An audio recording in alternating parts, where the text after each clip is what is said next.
Hello, it's Darcy from Snails and Fairy Dust. I have this new pattern for my lantern shape earrings, and I have a previous video here on YouTube of how to make them, but with that one we just used decreasing brick stitch.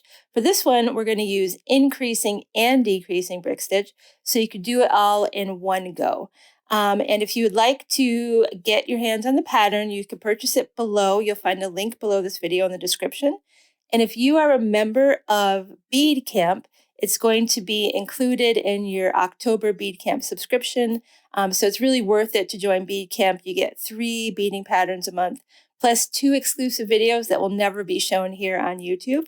And last month there was actually more, there were like 5 free patterns, and it accumulates. So in October, if you join now, you have access also to September's. If you join in December, you're going to have September, October, November, December. So join Bead Camp. It's definitely worth it. We're having lots of fun over there.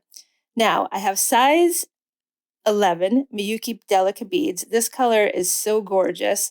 I forget the name of it. It is on the pattern, but it's just so pretty. I wanted you to see that up close because sometimes it doesn't read so well. It looks like it's black, but it's really this lovely metallic burgundy. I have leverback ear wires. I have a wire guards to go at the top there. And I have my trusty fire line in 6-pound weight I'm going to be working with. And I'm going to start with about 5 feet, 5 inches of that and thread my beading needle, which is a size 12 beading needle. And we're going to get started. So we're starting at the top of this earring. So we will be starting with the wire guard. If you don't want to use a wire guard, you could use a beaded loop, but I recommend just getting yourself a big pack of wire guards. They're so useful. Okay, so grab your first 2 beads from that first row, pull them down towards the end of your thread, and you're going to leave yourself about a 3-inch tail, and then you're going to wrap your needle, bring your needle back through the first bead like that, which when you pull it, it's going to make a nice little loop, which you'll see in a second, like that. And then we're going to bring that needle back down through that first bead, pull that through, and then we're going to come back up the other side again. We just want that first loop around to be nice and secure because we're going to be working off of that. So we're going around that twice. And now I am bringing my needle up through that first one. So the top is my working thread. The bottom tail is the bottom. And now I'm going to pick up the wire guard. It's also called a thread guard sometimes. We pull that down after we run our needle through it. And then we're going to bring our needle through the other side and through the bead below it. And pull that tight. And now I do recommend just going back through that loop again. For some reason in this video, I forgot to do that. So I would run that through one more time just to extra security there. But now we are going to start working our first row of increasing brick stitch. So we're working away from the non-dominant hand. So I'm holding it in my non-dominant hand, working in the opposite direction. So from left to right. And I'm picking up my first 2 beads of that first row, or the second row actually in this point, because the 2 beads were our first row. We have 3 beads in the second row. Okay, so now we're going to really hold that steady and tight in your finger, sort of keeping the beads and the wire guard anchored together. And then we're just going to bring our needle underneath that thread bridge. Now this first little part is finicky because you have such a small amount to hold on to, but I swear it gets easier in like 2 rows. It'll be so much easier. So we're just going to pull that thread through, and the little burgundy bead is on the inside there. So I'm just trying to make sure they're sitting where I want them to, like so. And it looks all wonky, but don't worry. We're going to come back up through that center bead, the burgundy bead. And when we pull it tight, everybody sits where they're supposed to. You have nice little bricks because we're doing brick stitch. And then we pick up the last bead of that row, and it's going to share the same thread bridge as that last bead. Now, if you're used to decreasing brick stitch, this is where the difference is. We're going to be sharing thread bridges on the beginning and the end of our row. So for this row, we've actually used one thread bridge for all three of these beads. So we pull that one through, and then we're going to come up the bottom of that bead. Again, just tell it where it's supposed to be. There you go, put it in its place, and then come back up through that bead. And then when you give it a good tug, everyone will be sitting where they're supposed to. And we're ready to make our next row. And now it's going to start to get a little bit easier because you have something to hold on to and so a bit of structure there. So I turn it around again because I'm going to be working from my left to my right. And I'm going to pick up the first two beads in the next row. Oh, actually, sorry. The next row is quadruple brick stitch. So I'm picking up the first 8 beads. So that's 2 sets of 4 in that next row. So if you're looking at your pattern, you'll see that. This is going to help make that lantern shape. And then we come underneath that first thread bridge. And then we come up through the second set of 4 beads.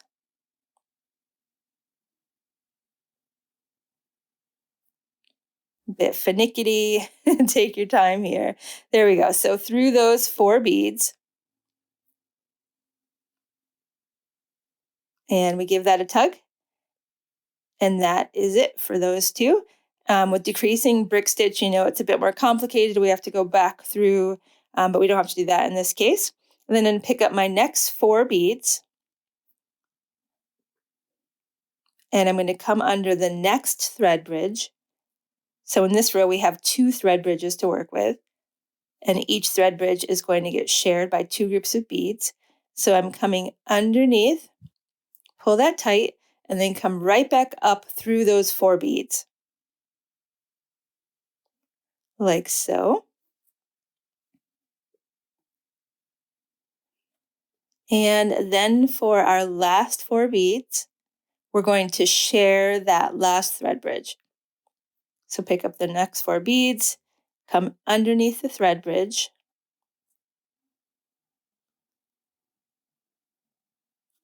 and when we pull that through, we're going to come right back up through those 4 beads. Like that.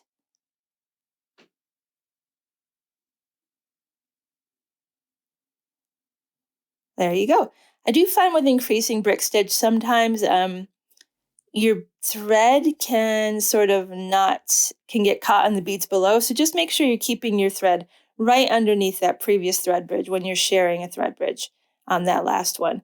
So our next row in this pattern is another row of single brick stitch. So for the rest of the pattern, it's 3 rows of single brick stitch, 1 row of quadruple, 3 rows of single, 1 row of quadruple. And then we're going to increase till we get to the center of the pattern and decrease when we get to the other side of the pattern.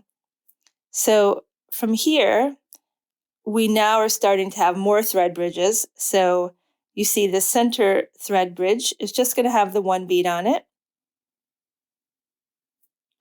And then this outside one, the last one in the row, is always going to be shared by 2 beads in increasing brick stitch. So the first thread bridge and the last thread bridge will always be shared.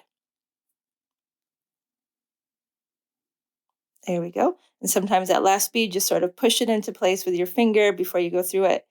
And there you go. Give it a nice tug. We're starting to get some shape now and have something to hold on to.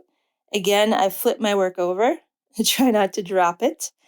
And then I'm going to start on increasing again.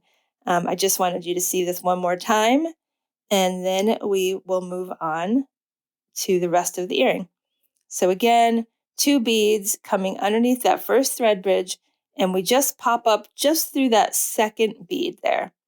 And then that first one will fall into place, and then you just build the rest of that row 1 bead at a time. And don't forget at the end of the row to increase by adding an extra bead.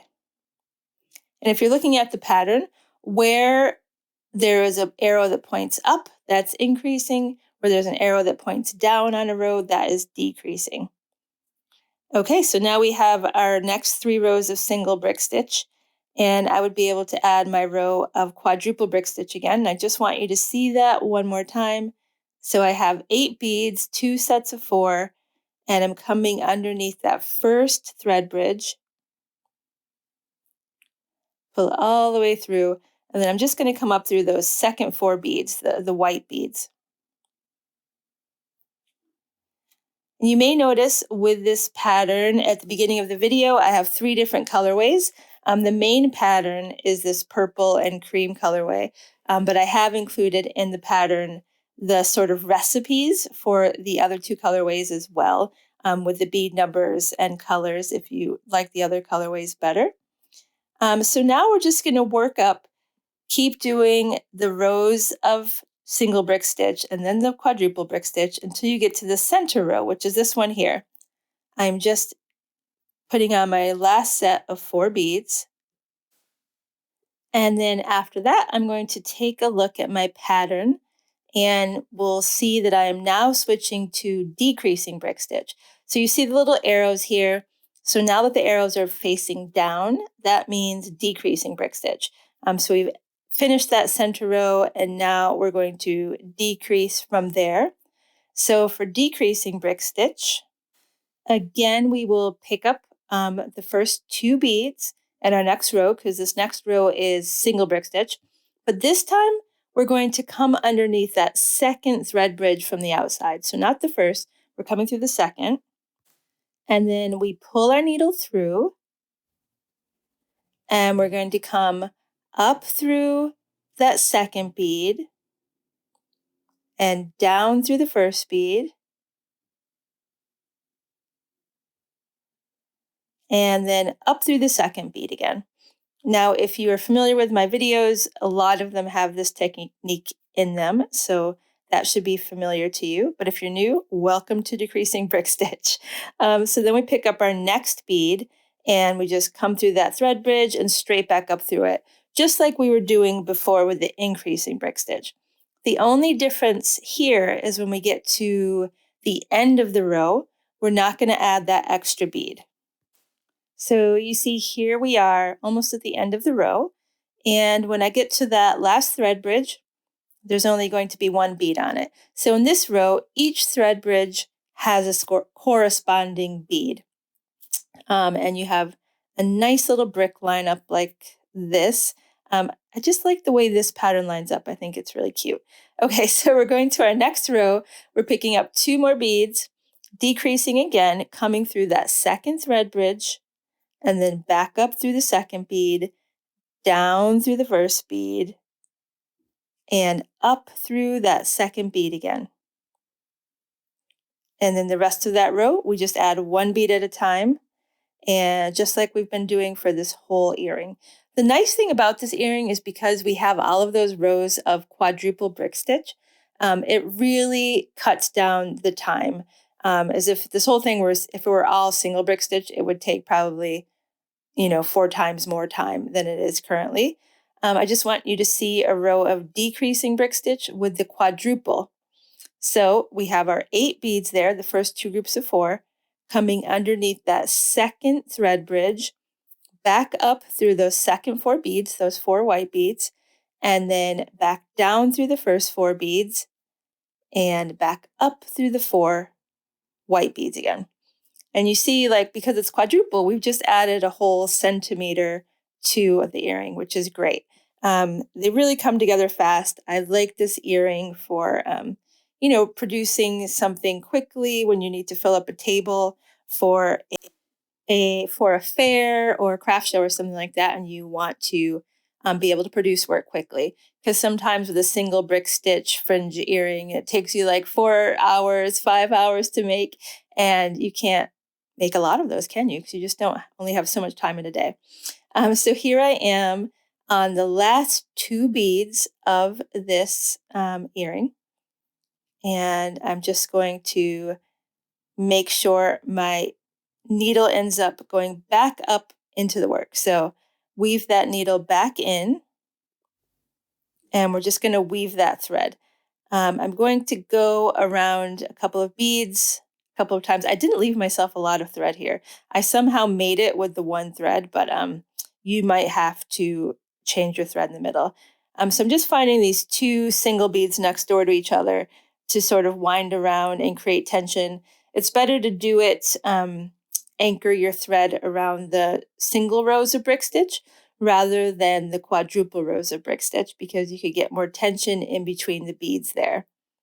So now I'm just going to weave up a little bit more and probably go around a couple more beads just to really secure that, even though from what I've done already, it's quite secure, but I like to always go for the overkill. I don't know why. It always feels like I just want to use up that thread, you know? So here that is done. I'm just going to give that a clip. And then I'm going to take that original tail and thread my needle and weave that back down into my work as well. There we go. Do the same thing, just sort of weave that back down in there.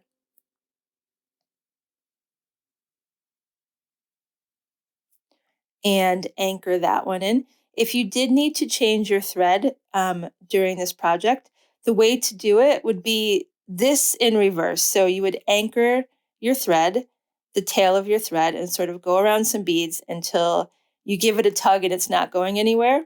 And then just start right where you finished. I do recommend, if you're ending a thread and starting a new one, always start at the beginning or the end of a row.